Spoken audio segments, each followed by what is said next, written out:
আসসালামু আলাইকুম। Hello viewers, কেমন আছেন সবাই? আশা করি সবাই বেশ ভালো আছেন। হাজির হলাম আরেকটি ভিডিও নিয়ে। ভিউয়ার্স, পারলে একটু গেজ করুন তো এই হাইওয়ে রাস্তাটা কোথার হতে পারে।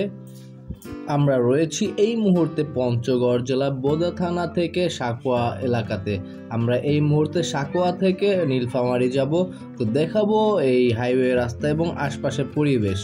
আমি বাংলাদেশের বিভিন্ন জেলায় ঘুরেছি, কিন্তু পার্বত্য অঞ্চল ছাড়া আমার কাছে এই নীলফামারী টু পঞ্চগড় বা পঞ্চগড় থেকে নীলফামারীর যে হাইওয়ে রোডটা রয়েছে এটা আমার কাছে বেশ ভালো লেগেছে এবং এর পরিবেশটাও খুব সুন্দর। দুই ধারে গাছ এবং ফাঁকা মাঠ, সমতল ভূমি, সব কিছু মিলিয়ে অনেক সুন্দর একটা পরিবেশ এবং সুন্দর একটি হাইওয়ে। পঞ্চগড় বা নীলফামারীর কোনো ব্যক্তি যদি এই ভিডিওটি দেখে থাকেন তাহলে একটি লাইক এবং কমেন্ট করে জানান। আর এই নীলফামারী টু পঞ্চগড়ের যে হাইওয়ে রোডের যে বাঁকগুলো রয়েছে সেই বাঁকগুলো আমার কাছে বেশ ভালো লেগেছে, কারণ এই বাঁকগুলোর প্রত্যেকটা অসাধারণ লেগেছে। মনে হচ্ছে কোনো পাহাড়ি রাস্তা, কিন্তু না, এটা হচ্ছে সমতল রাস্তা এবং এই দুই পাশে যে সবুজ গাছগুলো খুবই ভালো লাগে দেখতে যখন আপনি এই হাইওয়ে রোড ধরে চলবেন। আর একটা ভালো বিষয় হচ্ছে এই হাইওয়ে রোডে কিন্তু গাড়ির চাপ খুবই কম, নেই বললেই চলে। মাঝে মাঝে দুই একটি ট্রাক এবং ইন্ডিয়ান ট্রাকগুলো দেখা যায়। এবং দেখাচ্ছি আপনাদের বাম দিকে যে খোলা ফসলের মাঠ রয়েছে, এখানে কিন্তু ধান চাষ করা হচ্ছে এবং গরু ছাগল যে পশুগুলো রয়েছে সেগুলো চড়ানো হচ্ছে। খুব সুন্দর একটি গ্রামের দৃশ্য দেখা যাচ্ছে এখান থেকে। বিস্তৃত ফসলের মাঠ, সবুজের সমারোহ এবং সামনে রয়েছে বাংলাদেশ চীন মৈত্রী চতুর্থ যে সেতুটি রয়েছে, সেই চতুর্থ সেতু আমরা এখন পার হব। এই সেতুটি হচ্ছে করতোয়া নদীর উপরে অবস্থিত, এই জন্য এটা করতোয়া সেতু বলা হয়। এরকম আরেকটি সেতু রয়েছে ঝালকাঠি জেলায়, যেটা হচ্ছে বাংলাদেশের সবচেয়ে দ্বিতীয় উঁচু সেতু, কিন্তু এটা হচ্ছে চতুর্থ চীন মৈত্রী সেতু, যা করতোয়া নদীর উপরে স্থাপন করা হয়েছে। দেখুন এখান থেকে করতোয়া নদী। আমরা এখন করতোয়া নদীর উপর দিয়ে যাচ্ছি। আমরা কিছুক্ষণ পরেই পৌঁছে যাব নীলফামারীতে। আমরা বোদা থানা থেকে রওনা হই এবং এই চীন মৈত্রী করতোয়া সেতুটি পার হয়ে দেবীগঞ্জে প্রবেশ করলাম। আমরা এই মুহূর্তে রয়েছি দেবীগঞ্জ উপজেলায়।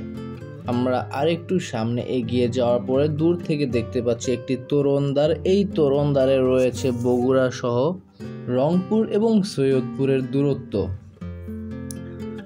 এবং আমরা আরেকটু সামনে আসতে একটি চৌরাস্তার মতো পড়লো এবং আরেকটু সামনে যাওয়ার পর দেখতে পেলাম যে দেবীগঞ্জ উপজেলা পরিষদ রয়েছে সেখানে, এবং এই উপজেলা পরিষদের পাশেই রয়েছে উপজেলা পরিষদ ডাক বাংলো। এখানে আমরা আর্মিদের অবস্থান করতে দেখতে পাচ্ছি এবং সামনে রয়েছে খুবই সুন্দর গাছগাছালি, এরকম সবুজের সমারোহ। এজন্যই হয়তো কবি জীবনানন্দ দাশ বাংলার প্রান্তরকে বলেছেন যে রূপসী বাংলার রূপের নেই কো শেষ।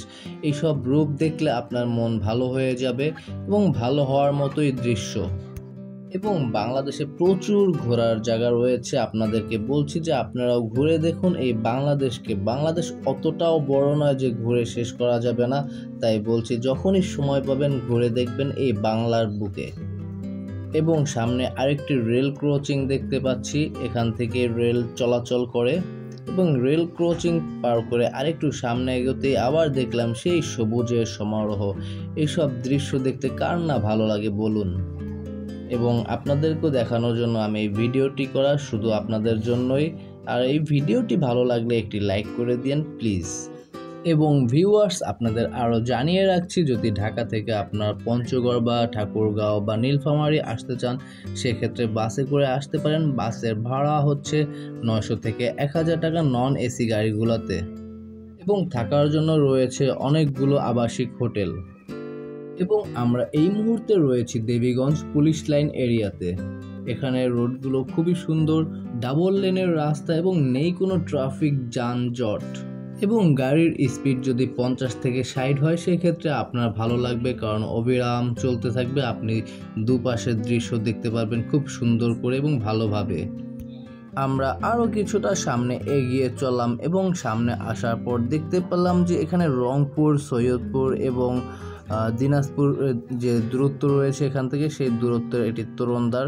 এবং ইতিমধ্যে আমরা নীলফামারীর ভিতরে প্রবেশ করে গিয়েছি। এবং আরও কিছুটা সামনে রয়েছে নীলফামারী পৌর মার্কেট। আমরা সেদিকে এগিয়ে চলবো এবং আপনাদের এই নীলফামারী পৌর মার্কেটের ভিতর থেকে নিয়ে যাব। এই মুহূর্তে আমরা রয়েছি নীলফামারী পৌর মার্কেটের ভিতরে। দেখুন এই নীলফামারী পৌর মার্কেটটি বেশ সিমসাম, কোনো কোলাহলের বাড়তি চাপ নেই। মফস্বল বলতে যা বোঝায় আর কি।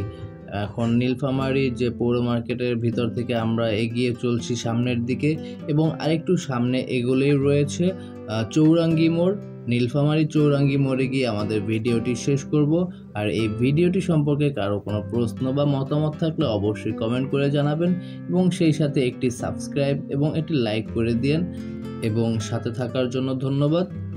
এবং শীঘ্রই ফিরছি আরও কিছু নতুন ভিডিও নিয়ে, কারণ যখন আমরা পঞ্চগড়ে যাচ্ছিলাম তখন নাইটের বেলা কিছু ভিডিও করেছিলাম, সেই ভিডিওগুলো খুবই দ্রুত নিয়ে ফিরে আসছি। ততক্ষণ সাথেই থাকুন।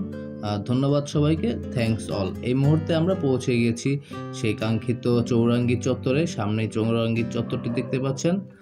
টাটা, গুড বাই, সবাই ভালো থাকবেন।